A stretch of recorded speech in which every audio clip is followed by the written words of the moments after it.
എല്ലാവർക്കും നമസ്കാരം. ഇന്നത്തെ റേക്കി സെഷനിലേക്ക് എല്ലാവർക്കും സ്വാഗതം.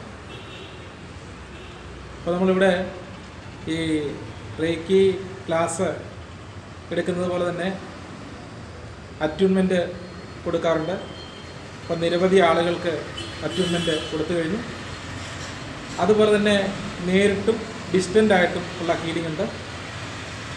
അപ്പോൾ ഡിസ്റ്റൻ്റായിട്ടുള്ള ഹീലിങ്ങിന് ആർക്കെങ്കിലും താല്പര്യമുണ്ടെങ്കിൽ അപ്പോൾ അങ്ങനെയുള്ള ആളുകൾ അവരുടെ രോഗവിവരവും അതുപോലൊരു ഫോട്ടോയും അയച്ചു തന്നാൽ അവർക്ക് ഡിസ്റ്റൻ്റായിട്ട് ഹീലിംഗ് ചെയ്തു കൊടുക്കാൻ സാധിക്കും.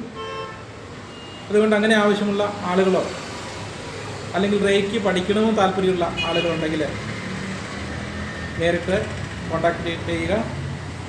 നമ്മളിന്നിവിടെ പ്രതിപാദിക്കുന്ന വിഷയം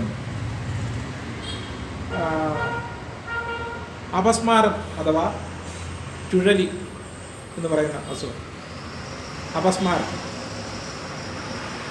അപ്രതീക്ഷിതമായിട്ട് ചില സന്ദർഭത്തിൽ ഈ അസുഖമുള്ള ആളുകൾ ബോധം കെട്ട് വീഴുകയും കൈകാലൊക്കെ ഷിവർ ചെയ്യുകയും വായിൽ കൂടി നുരയും പതയും ഒക്കെ വരുന്ന അസുഖമാണ് അപസ്മാരം. ഈ അസുഖത്തിന് നമ്മൾ ഹീലിംഗ് ചെയ്യേണ്ടത് ഫസ്റ്റ് ഓഫ് ഓൾ നമ്മൾ ആദ്യം ആജ്ഞാചക്രത്തിന് ഹീൽ ചെയ്യുക. അതുപോലെ തന്നെ തലയുടെ എല്ലാ ഭാഗങ്ങൾക്കും നന്നായിട്ട് ഹീലിംഗ് ചെയ്യണം. അതുപോലെ തന്നെ മൂലാധാരം എന്ന് പറയുമ്പോൾ നട്ടെല്ലിൻ്റെ അഗ്രഭാഗം,